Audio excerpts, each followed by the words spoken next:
भोला सुतल बानी नीन से जगाई कैसे।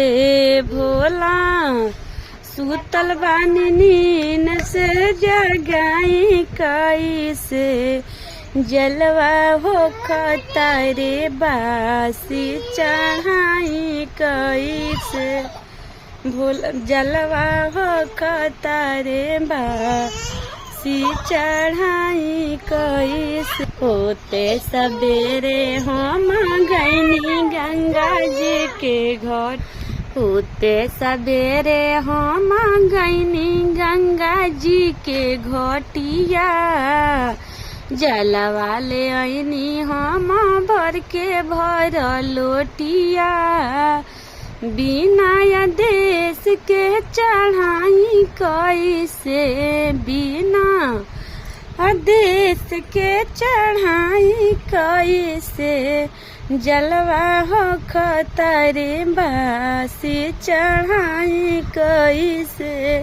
जलवा हो खतारे बासी चढ़ाई कैसे।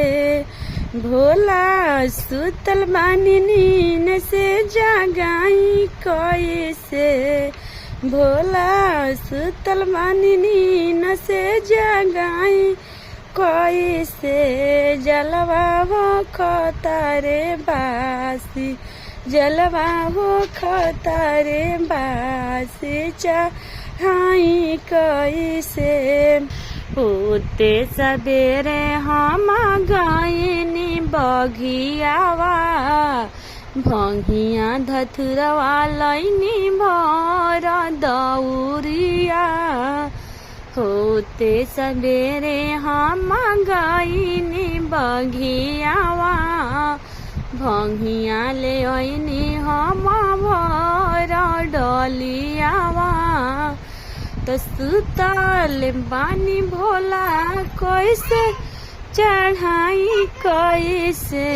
तब भोला सुतल बानी भोला चढ़ाई कैसे। भंगिया पीसल होता बासी चढ़ाई कैसे।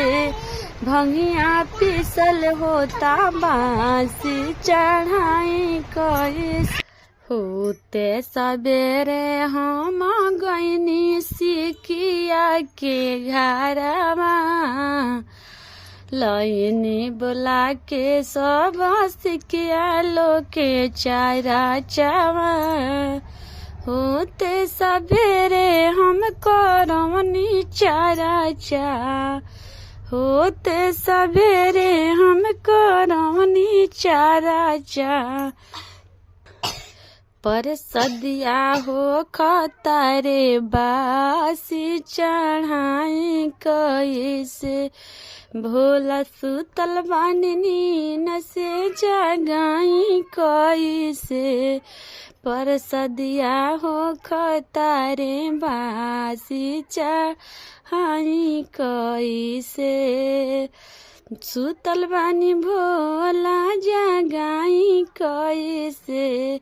जलवा हो खतारे बासी चढ़ाई कैसे।